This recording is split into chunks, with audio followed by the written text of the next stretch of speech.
Oi, gente, tudo bem? Saudades! Vamos continuar estudando processo civil para a OAB? Olha, não é hora de desanimar não, hein? É hora de você aí manter todo o ritmo de estudo, porque a vermelhinha está chegando. Então, não vamos desanimar, não vamos ficar aí sem motivação. É hora aí de você reunir forças, firma no propósito, que eu tenho certeza que o sonho aí da aprovação no exame de ordem está cada vez mais próximo, se Deus quiser. Então, pessoal, hoje na nossa aula nós vamos falar de um tema muito legal, muito importante e cai na prova, tá? Eu te asseguro, todo exame de ordem, essa matéria, ela cai. Então, não tenham dúvida, no mínimo, uma, duas questões. Hoje a gente já vai começar a falar com vocês. E que matéria é essa, professora? Olha comigo aí na tela. Processo de execução, tá? Processo de execução, de acordo, obviamente, com o novo CPC. Então, hoje começa, então, o nosso estudo de processo executivo, já voltado para o exame de ordem. Pessoal, olha aqui para mim. Eu tenho o costume de entender que muitos alunos não gostam de execução. Professora, eu não gosto dessa matéria de jeito nenhum, porque eu não entendo. Professora, nossa, essa matéria é difícil demais, eu prefiro recursos. Meu amor, deixa eu contar para você uma coisa. A execução é importantíssimo para você. E quando você começar a entender, mais você vai gostar por um motivo. É esse processo aqui que daqui uns dias vai ajudar você, ó, a receber seus honorários. É esse processo aqui que vai ajudar o seu cliente a usufruir do direito que você acabou de conseguir para ele. Então, o processo de execução, gente, ele é muito importante e ele se torna muito agradável quando eu passo a entender a que o processo de execução se presta. Então, eu te prometo que eu vou fazer o máximo de esforço que eu puder para que você possa entender o processo de execução e que você possa gostar do processo de execução, que você possa compreender e que essa matéria não seja mais uma matéria da qual você não queira se lembrar. Por quê? Porque você vai utilizá-la muito durante a sua vida profissional, que aí, ó, está se aproximando. Então, processo de execução, de acordo com o novo CPC, nós vamos começar com a teoria geral do processo, mas antes de começar com a teoria geral, olha aqui para mim, deixa eu te explicar uma coisa. Eu sempre gosto, e vocês já devem ter percebido isso nos nossos últimos encontros, que eu sempre gosto de fazer com que o aluno entenda o que ele está estudando. E esse, no que diz respeito ao processo de execução, não é diferente. Muitas vezes o aluno fala assim para mim, prof, eu não gosto de processo de execução porque eu não entendo. Eu não sei por quê o processo civil é tão complexo. E eu não entendo por que o processo de execução é tão diferente do processo de conhecimento. Você precisa, meu amor, pensar o seguinte aqui comigo. A vida, né? A vida das pessoas, a vida em sociedade, a enormidade de situações que nós experimentamos no dia a dia, fazem e trazem a necessidade de que nós tenhamos um tipo de processo que consiga abraçar a maioria das situações que envolvem o nosso cotidiano. Então, quando eu olho, por exemplo, para o processo de conhecimento, desculpa, eu sei que o processo de conhecimento, ele tem um propósito. Qual que é o propósito? Investigar e resolver situações jurídicas onde o problema entre as partes é uma crise de certeza jurídica. Por que crise de certeza jurídica? Porque eu, Juliana, sou autora, acredito que sou detentora do direito X e o réu, meu adversário, acredita que o direito que se aplica é o Z, por isso ele resiste. Então vem, o Estado juiz, diante daquele contexto e manifesta, ou seja, diz o direito àquele contexto. Por isso é que eu tenho um processo de conhecimento. O juiz vai conhecer do fato para dizer o direito. Por isso o processo é longo. Por isso o processo reúne uma série de atos processuais para que ele possa, ao final, assim dizer o direito. Só que eu tenho um outro tipo de crise e de problema que visita, né, as nossas relações sociais, as nossas relações pessoais, as nossas relações econômicas. Que crise seria essa, professora? Crise de inadimplemento. crise de não cumprimento das obrigações. Se você olhar para o seu cotidiano, olhar para o seu redor, olhar para você, você em algum momento se deparou com alguém que não quis cumprir algo que tenha se obrigado. Então, é dentro deste cenário que eu tenho um tipo de processo, que eu tenho um processo próprio para fazer nada mais, nada menos do que cumprir. Cumprir o quê, professora? Obrigações que foram contraídas e que não estão sendo adimplidas. Então, o processo de execução surge na realidade do processo civil com essa missão que é super relevante. E que missão que é essa? Ser um tipo de processo cujos seus atos processuais, a sua forma, a sua dinâmica, venha a compelir alguém a cumprir uma obrigação que ele resiste a cumprir. Aí eu te pergunto, olha para você. Olha para você ou no cotidiano da sua família. Conta para mim, por exemplo, se você algum dia teve algum problema com um cheque que foi emitido e não foi pago. Alguém se obrigou a te pagar uma quantia X, te deu um cheque e não pagou. Você talvez tenha tido um problema, por exemplo, com um contrato de compra e venda. Firmou um contrato, a pessoa se obrigou a pagar e não pagou. Pode ser também que você esteja com dificuldade para fazer cumprir um direito que está assegurado por uma sentença judicial transitada em julgado. O fato de haver uma sentença transitada em julgado, o fato de haver uma decisão judicial definitiva, não é capaz de fazer com que o outro queira cumprir. Então, nós temos hoje um tipo de processo, que é esse processo de execução, que a finalidade é essa. Que finalidade, professora? É fazer cumprir. Os atos processuais se organizam com essa função. Fazer cumprir uma obrigação que foi contraída e não foi adimplida. É como se eu dissesse para você que esse processo é um processo que deseja ou que almeja fazer com que o outro cumpra aquilo que ele não quer. Fazer com que aquele que entrega, por exemplo, um cheque sem fundo, que ele se sinta compelido a pagar, mesmo que ele não queira. Que alguém que está condenado ou que sofreu uma condenação civil, por exemplo, a pagar dano moral, e mesmo diante desse cenário ele resiste ao pagamento, que ele se sinta compelido a pagar. Então, é para isso que o processo de execução serve.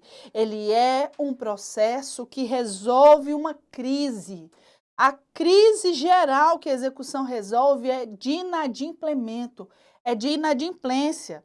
O devedor, alguém que se obrigou, não quer cumprir. Então, eu tenho esse processo para fazer com que ele se sinta coagido a pagar, que ele se sinta compelido a cumprir, que ele se sinta compelido a fazer.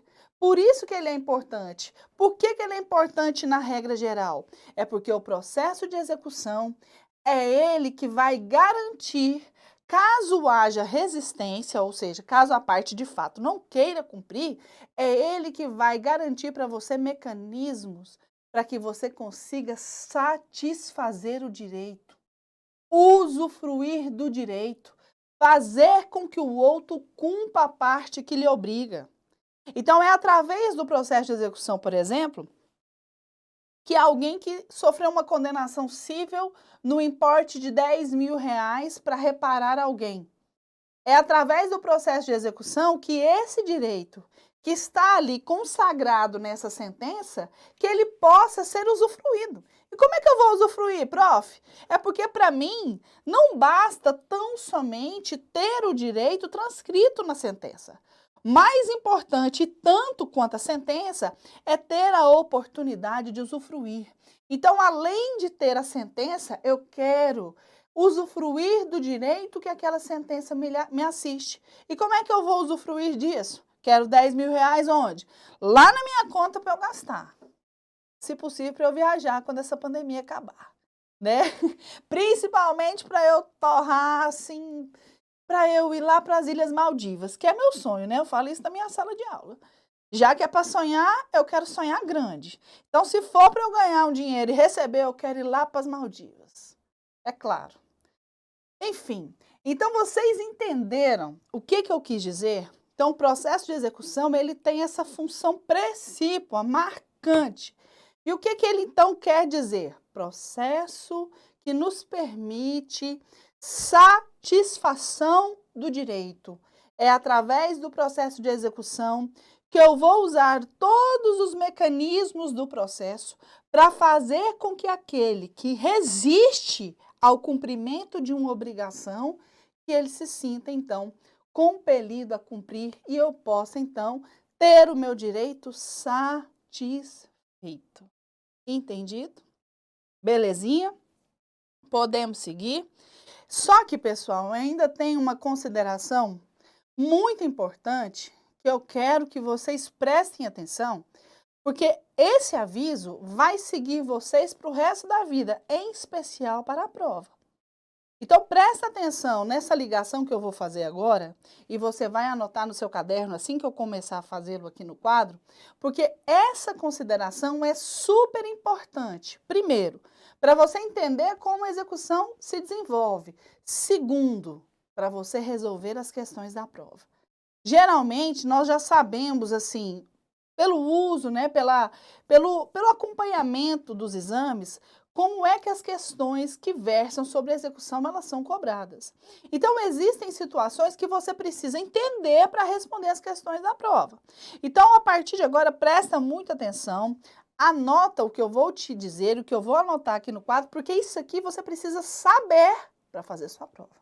Entendido? Então, olha aqui para mim, ó. Eu vou usar essa louça em branco. Eu acabei de dizer para vocês que o processo de execução, ele vai surgir quando houver uma crise de inadimplemento, ou seja, a obrigação não foi adimplida. Isso quer dizer, no resumo, a obrigação não está sendo cumprida. Obrigação de fazer, obrigação de pagar, obrigação de entregar. Alguém não cumpre alguma coisa. Por exemplo, você contratou um marceneiro para entregar os armários da sua casa. Passou o prazo, ele não entrega. Você fez o contrato, você já insistiu, você está cobrando, você está aguardando, só que você não está vendo outro jeito a não ser fazer cumprir essa obrigação de outra forma. Então, esse marceneiro se obrigou a entregar uma coisa certa, que são seus armários.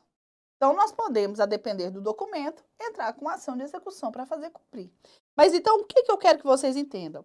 Existe uma obrigação não adimplida, não cumprida. E não estando cumprida, eu preciso saber, professora, toda obrigação não cumprida dá margem ou autoriza que eu utilize o processo de execução? Então, professora, todas as vezes que eu estiver diante de alguém que não cumpre uma obrigação que contraiu, eu posso me valer do processo de execução? E a resposta é não. A execução, obviamente, é um processo que serve para resolver crise de inadimplemento de obrigações. Só que não é toda obrigação. Na verdade, é esse o primeiro ponto que eu quero dizer para vocês. O processo de execução só pode surgir quando a obrigação contraída e não cumprida estiver contida num documento chamado título executivo. Então, olha aqui para mim. Título executivo, então, é o documento a quem a lei atribui a qualidade de permitir a execução.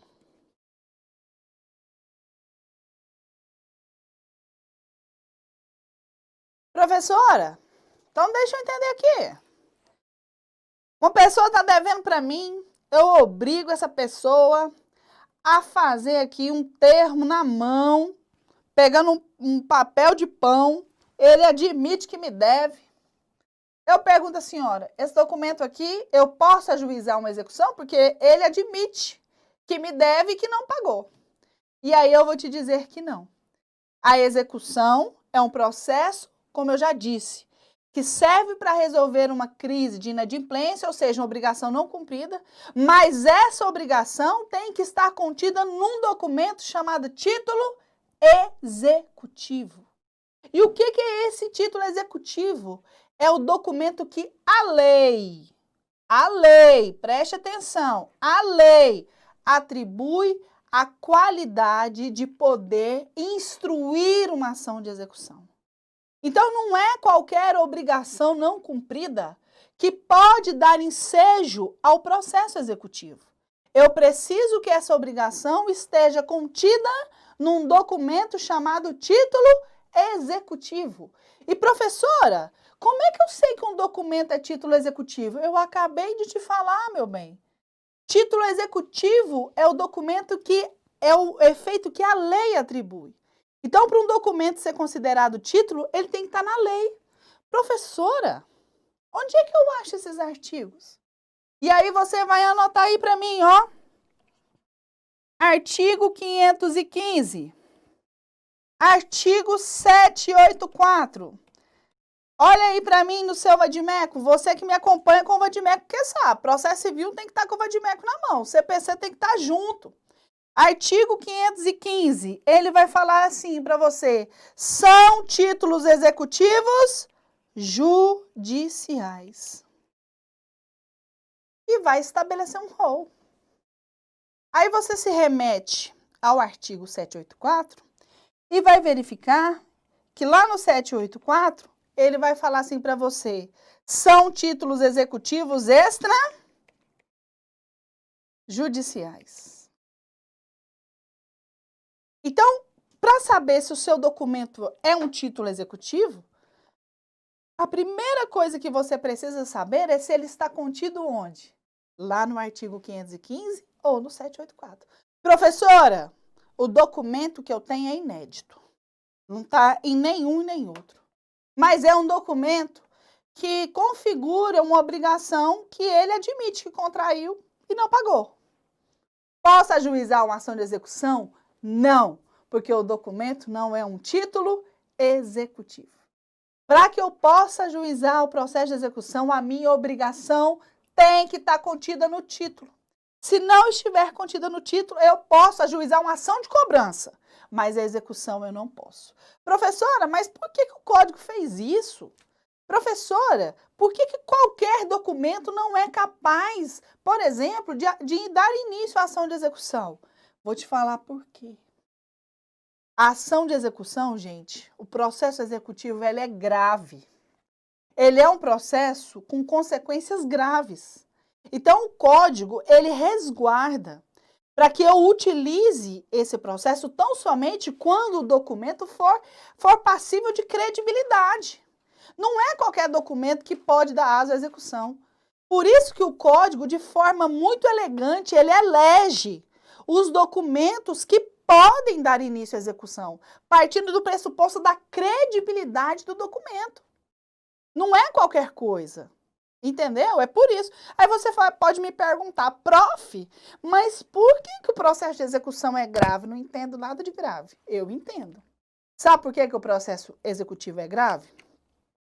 Porque, como eu te disse, ele é um processo voltado a fazer cumprir uma obrigação, que o outro resiste, né? Porque se o devedor cumprisse, não precisaria de execução, mas ele resiste, ou seja, chamado a pagar, ele não cumpre. Então, o processo de execução é um processo que se desenvolve na força. Quando eu digo na força, eu digo contra a vontade do devedor. Então, por isso que você vai ver, por exemplo, em muitos lugares na doutrina, ele vai falar assim, ó, da execução forçada. E por que ele fala forçada? Porque eu não dependo da vontade ou da autorização do devedor. ele vai usar todos os expedientes processuais para fazer cumprir.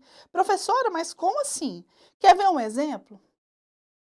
Chega um determinado momento deste processo, onde ele resiste e não paga, mesmo dando oportunidade, que o Estado invade, contra a vontade do devedor, a sua esfera patrimonial. Quer ver um exemplo claro disso? É a penhora. Quando o Estado invade, por exemplo, ou adentra a conta de alguém e faz um bloqueio de um numerário, ele entra na esfera patrimonial do devedor contra a vontade dele e apreende provisoriamente bens para que o credor lá adiante possa ser satisfeito. Então, se você parar para olhar do ponto de vista processual, do ponto de vista jurídico, esse é um ato grave. Alguém tem o seu direito de propriedade, tem os seus valores, alguém está tendo o seu patrimônio alcançado pelo Estado, mesmo que ele não queira.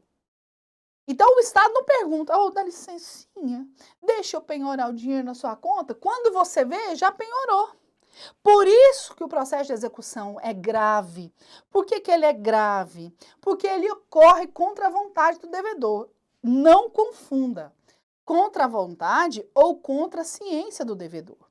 O devedor é chamado, o devedor é citado, o devedor tem direito, obviamente, a todos os atos de defesa que o processo oferece. Todas as garantias constitucionais do processo são assistidas ao devedor, mas o processo também dá a ele a chance de cumprir. Se ele não cumprir, o processo arrocha, né? O processo vai fazer com que ele cumpra mesmo que ele não queira. Então, nós temos atos graves dentro da execução. E o ato, na minha opinião, mais grave de todos, é esse ato onde o Estado, ante a resistência injustificada do devedor ao cumprimento da obrigação, ele invade a esfera patrimonial dele. Ele invade para poder, então, reunir numerário, reunir patrimônio que garanta que o credor venha a receber. Que ato é esse, prof? É a penhora. A penhora nada mais é do que essa materialização da mão do Estado que entra na esfera patrimonial do indivíduo para fazê-lo, então, para fazer a satisfação do crédito. Por isso que a execução não pode ser iniciada com qualquer documento. Por isso que a execução, por exemplo, não pode ser iniciada com uma confissão de dívida no WhatsApp. Presta atenção. Hoje em dia, principalmente nesse cenário da pandemia, né, onde as relações se tornaram ainda cada vez mais distantes, mais informais, é muito comum que obrigações sejam contraídas aqui, ó, no Zap. Alguém te pede um dinheiro emprestado, alguém fala assim, Ciferma, ou quem mais que eu poderia citar, por exemplo, Martinha, Ramiro, que é o parte do direito do trabalho, esse povo que é cheio de dinheiro, empresta aqui, ó, 5 mil para mim. Processualista, você sabe, processualista não tem muito, não ganha muito. Me ajuda aí, me empresta. E eu tudo no Zap, ó. Te prometo, jovem, semana que vem eu pago. Empresta, semana que vem não pago, dá outra e dá outra semana e nada. E chega um momento que a pessoa se irrita, percebendo que o pagamento não será feito. Agora, eu te pergunto, essa obrigação contraída no WhatsApp, ela é suficiente para ajuizar uma ação de execução? De jeito nenhum. Por quê? Porque essa obrigação está contida num documento que não é um título executivo. Então, ele pode espernear de outro jeito. Ele pode ir para o juizado, ele pode entrar com uma ordinária de cobrança, mas a execução ele não pode usar. Porque a execução, eu preciso que a minha obrigação, lembre-se, esteja contida num documento chamado título executivo. Aí o menino me pergunta assim, prof, para a prova, eu preciso saber os títulos executivos? E aí eu vou te falar que tem, amado. Não tem jeito. Não posso passar a mão na sua cabeça agora, te iludir, te enganar e falar, não, fica tranquilo. Porque eu estarei mentindo. Precisa, amor. Precisa saber os títulos executivos, sim. Porque principalmente a natureza, que a gente vai falar daqui a pouco. Mas você precisa saber porque toda questão que versa sobre execução, ele vai girar em torno de um documento que ele vai te contar. Então, a prova, muitas vezes, te leva a fazer um exercício inverso. Ele te conta de alguém que quer ajuizar uma execução, mas ele te mostra um documento que não é um título. Então, você precisa saber, dentro da análise da questão, que o documento que a questão aponta não é um título. Então, se eu disser para você que você não precisa saber, eu vou estar mentindo para você. Saber os títulos executivos não é decorar, entendeu? É entender. A partir do momento que você entende, a assimilação do conteúdo fica mais agradável. Então, se você entende quais são os títulos executivos, por exemplo, extrajudiciais e judiciais, porque você se familiariza, você vê que na hora da prova você arrasa. Aquela questão que você estava no 39, fechou a execução 40. Sacou? Então é isso que eu quero que você entenda. Precisa saber? Precisa. Sabe por quê também? Daqui um dia o cliente chega lá no seu escritório. Aí ele põe na sua mão um documento e fala assim, doutor, eu preciso receber esse trem aqui, me ajuda. Eu quero te contratar, eu preciso receber, o que nós podemos fazer? Aí você olha para o documento e fala assim, peraí, vou consultar os universitários. Peraí que eu vou ali abrir o Vadmec porque eu estou na dúvida. Então, assim, você precisa saber, porque até o seu exercício prático profissional vai exigir que você seja versado nesse assunto. Inclusive por conta do momento que nós estamos vivendo. A inadimplência, infelizmente, é uma tônica desse cenário da pandemia. Então, vocês não tenham dúvida que estão aumentando e vai aumentar ainda mais o número de quê? De processos executivos. Entendido? Então, precisa saber, meu bem? Precisa e sem chorar, entendeu? Você vai pegar seu vadimeco, vai marcar o 515, vai marcar o 784, vai falar assim, a minha professora pediu para estudar. E eu vou estudar com alegria, porque eu vou saber e vou arrasar na prova. Belezinha? Seguiu? Então, olha só. Olha aqui para mim. Então, eu acabei de dizer para vocês que os títulos executivos estão divididos em 2 artigos. Aí você pode perguntar assim para mim, prof, por que o código não colocou os títulos executivos num artigo só, para facilitar a minha vida? Porque eu estou vendo, professora, esse CPC faz de tudo para me atazanar. Porque assim, a senhora acabou de falar que os documentos, o título executivo está previsto na lei, certo? Certo. Então, que ele está previsto em 2 artigos. Por que não um só? Aí eu vou te dizer o seguinte, presta atenção. Olha bem para mim, para você não se esquecer disso. Isso aqui, que você vai aprender comigo agora, define se você vai acertar ou errar a questão na prova. Prof, a senhora é muito pretensiosa. Sou não. Eu sou bem segura dessa informação que eu vou te passar. Se você entender isso aqui, vai abrir um divisor de águas para você, principalmente para entender a execução e para fazer as questões da prova. Por quê? Porque a partir do momento que você entende isso aqui, eu te asseguro, você consegue ter muita facilidade para entender a execução e responder as questões e responder os pegas que a prova esconde. Prof, então eu tenho 2 artigos que falam de títulos executivos. E eu percebo também que esses artigos trazem uma diferença entre os títulos. Ele fala assim, ó, artigo 515, são títulos executivos judiciais. Aí, artigo 784, são títulos executivos extrajudiciais. Então, você precisa entender o seguinte, olha aqui para mim. O legislador, como eu disse para você, vamos pensar aqui, ó. O legislador, ele atribuiu, então, que a execução só poderia surgir se a obrigação estivesse incluída ou contida num documento chamado título executivo. E aí, ele colocou todos os títulos executivos dentro desse bolo aqui, ó. Então, todos os títulos executivos que o legislador quis dispor, ele colocou aqui. Quando ele colocou aqui, ele percebeu o seguinte, que esses títulos, eles precisavam ser divididos, porque esses títulos tinham diferenças. E as diferenças existentes entre eles diz respeito à sua forma de origem, de onde esse título nasce, a origem desse título. Então, eram vários documentos com capacidade de ser título executivo, mas eles tinham uma diferença enorme entre eles. Qual é a diferença? O que origina o título, o que faz o título nascer, o que faz o título ser formado. Então, o legislador, de uma forma muito maravilhosa, expert, ele dividiu os títulos. E dividiu os títulos de acordo com a sua natureza. Quando eu digo natureza, eu digo a sua origem, de onde o título nasce. Coloca aí no seu caderno. Os títulos executivos são divididos de acordo com a sua origem, de onde os títulos surgem. E aí, então, o que o legislador fez? Ele dividiu os títulos.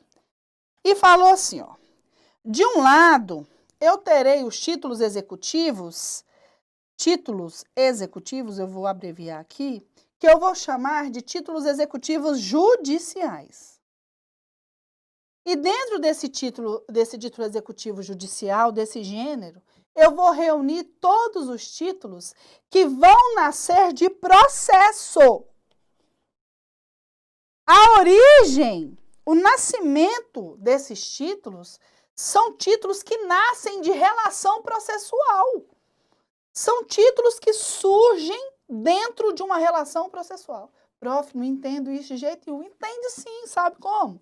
Olha aqui o que ele vai dizer para mim. Exemplo de título executivo judicial. Sentença que condena alguém a pagar ou a cumprir uma obrigação e esse alguém não cumpre. Sentença homologatória não cumprida. Sentença arbitral. Processo que nasceu na arbitragem. Poxa, o que eu quero que você entenda? Os títulos executivos judiciais são aquelas decisões judiciais cuja parte hesita em cumprir. Então, eu posso te dizer que os títulos executivos, quando alguém falar para você, ou se a questão falar para você na prova, o título executivo judicial é aquele título que se originou dentro de um processo. Que nada mais é, e eu posso te garantir, que é algum tipo de quê?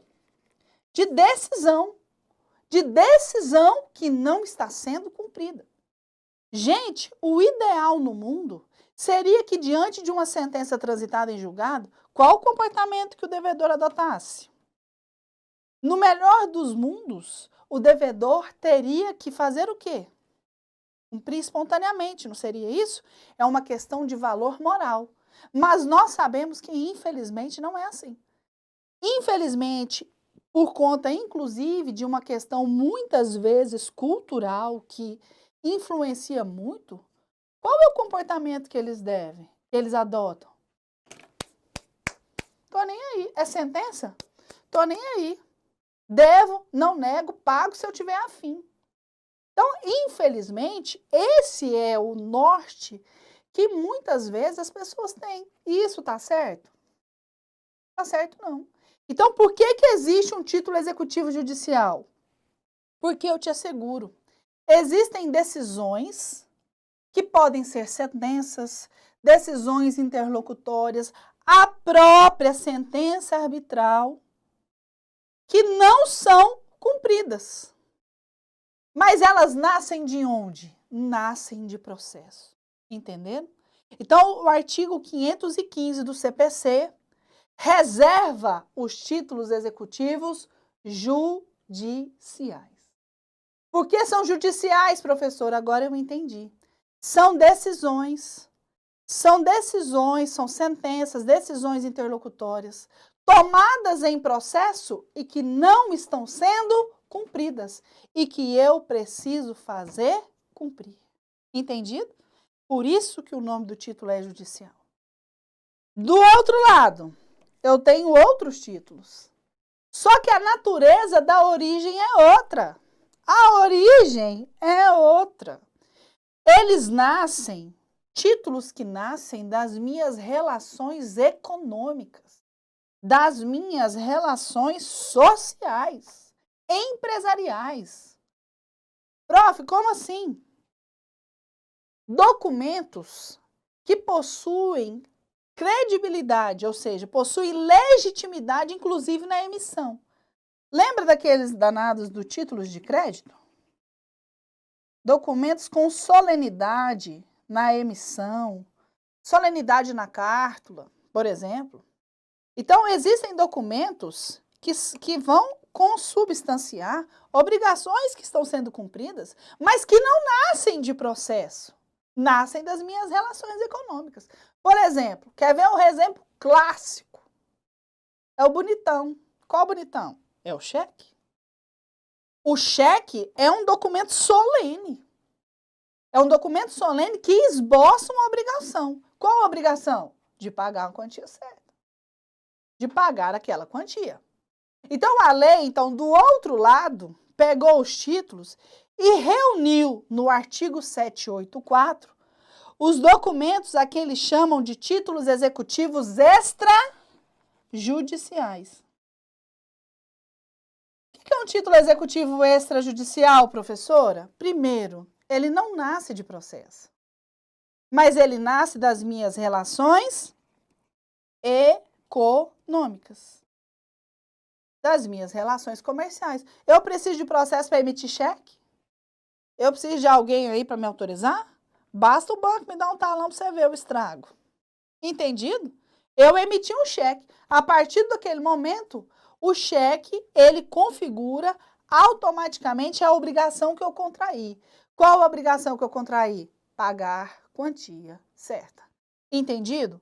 Então, os títulos executivos judiciais nascem das minhas relações econômicas. Nascem das minhas relações comerciais. Não nascem de processo. Por favor, anote isso aí. Ah, professor, isso é muito óbvio.